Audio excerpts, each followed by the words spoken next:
Bible radio Telugu అనే మన ఛానల్కి స్వాగతం. ఈరోజు మనం మన్నా గురించి తెలుసుకుందాం. బైబిల్ ప్రకారం మన్నా అనేది ఇశ్రాయేలీలు ఐగుప్తు బానిసత్వం నుండి బయటకు వచ్చిన తర్వాత అరణ్యంలో ప్రయాణిస్తున్నప్పుడు దేవుడు వారికి అనుగ్రహించిన అద్భుతమైన ఆహారం. దీనిని పరలోకపు రొట్టె లేదా దేవదూతల ఆహారం అని కూడా పిలుస్తారు.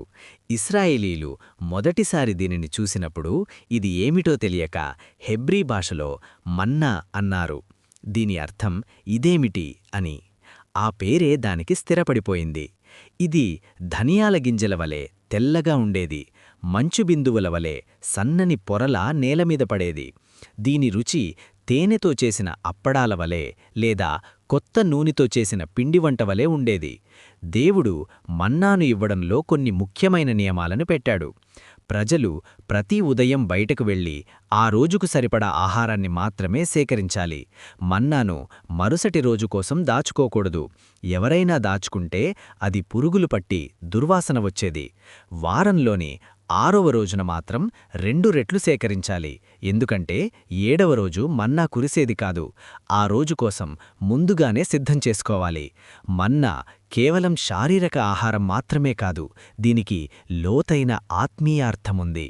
ఎడారిలో ఏ ఆహారం దొరకని స్థితిలో దేవుడు తన ప్రజలను 40 సంవత్సరాల పాటు పోషించగలడని ఇది నిరూపించింది.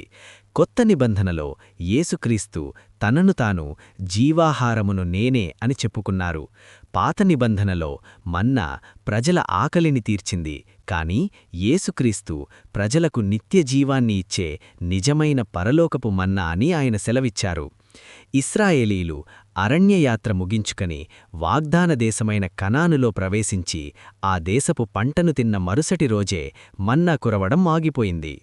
ఇటువంటి అనేక ఆసక్తికరమైన వీడియోల కొరకు వెంటనే బైబిల్ రేడియో తెలుగు అనే మన ఛానల్ని సబ్స్క్రైబ్ చేసుకోండి. ధన్యవాదాలు.